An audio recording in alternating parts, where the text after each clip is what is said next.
Nothing was supposed to feel this good. Hell, not even sex. I come so hard as I scream my guts out. Damned be the neighbors. They would curse me out tomorrow or send the landlord at my door, but that was the last thing on my mind. Right now, I would dwell on my high and how good it felt to have myself pressed on the cold shower wall as Tyrone continued to pump me, chasing his own high.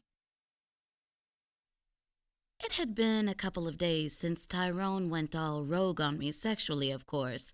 And since I met Mike, and every time I thought about him, I couldn't keep a smile off my face. Every little text he sent me would send me into a frenzy, and I was sure that Tyrone was catching on to something too.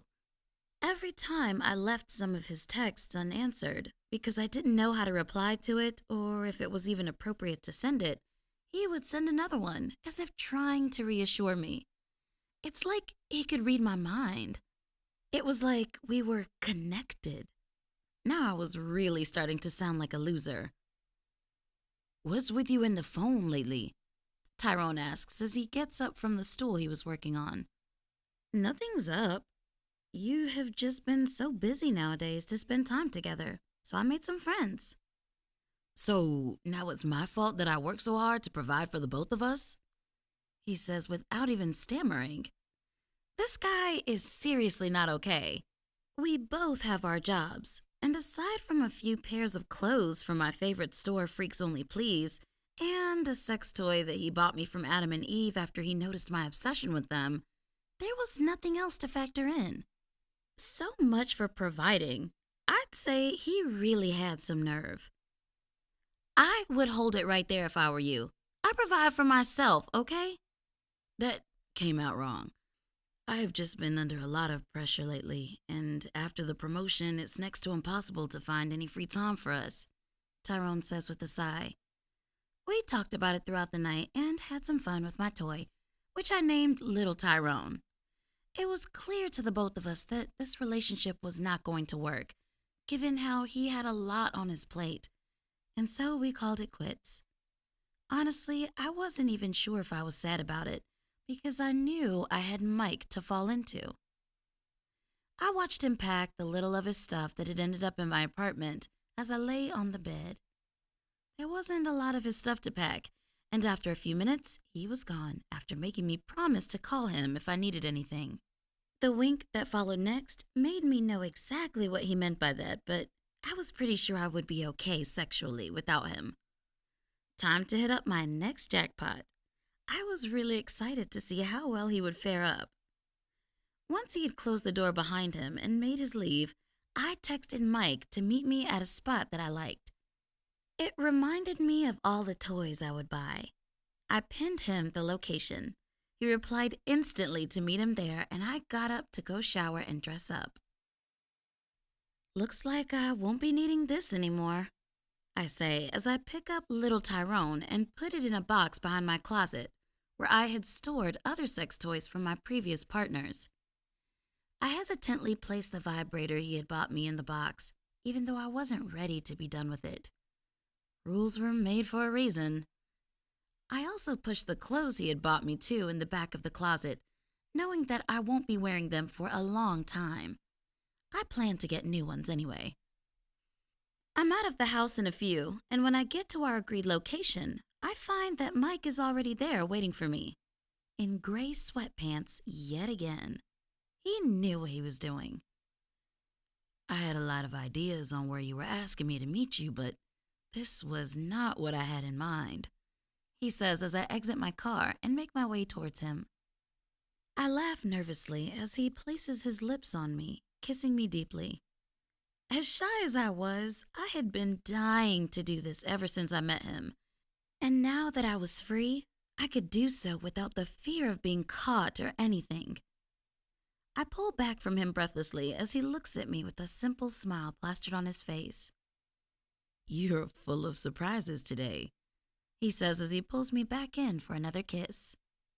He had been sending me hints on wanting to kiss and do so much more to my body. And to say that I had not been turned on every time he made a sexual advance on me would be lying. I drag him towards the store where he helps me choose a toy to my liking. More like convince him on what I was craving, since I already knew what I wanted, since I had been here before to check out some toys.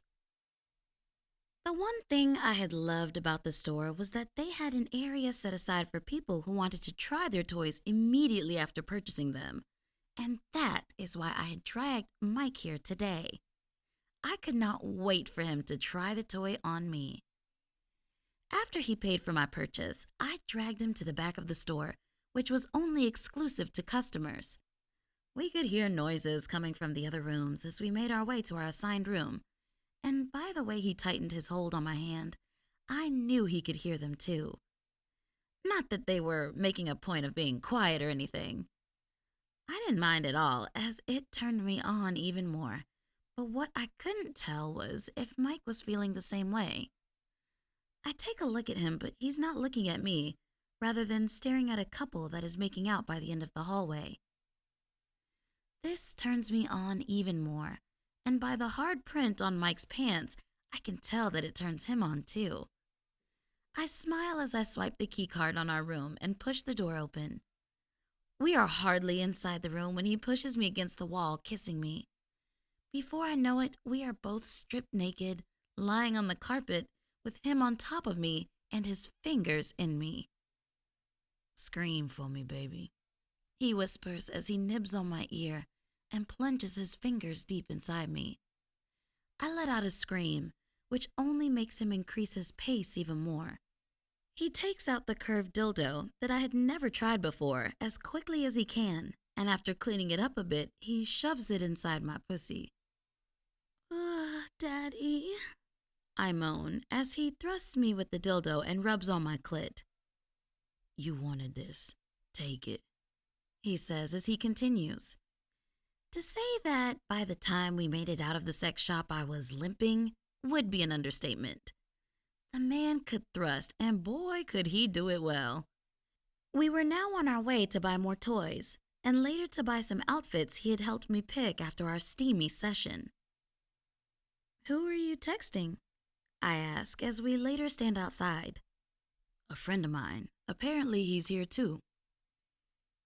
"Mike, I'm surprised to see you here, given..." "Jade? What the fuck are you doing here? Mike, what's going on?" Tyrone asks as he stares at my hands on his. Of all the people in this city, Tyrone had to be Mike's friend. They were both staring at me as if waiting for an explanation, yet I had no idea what I was supposed to say or do. Tyrone had earlier texted me saying he had a surprise for me, and that he would see me later, and given the bag in his hand, it wasn't hard to guess what it was. Please tell me this is not what I think it is," Mike says as he lets go of my hand. Oh boy,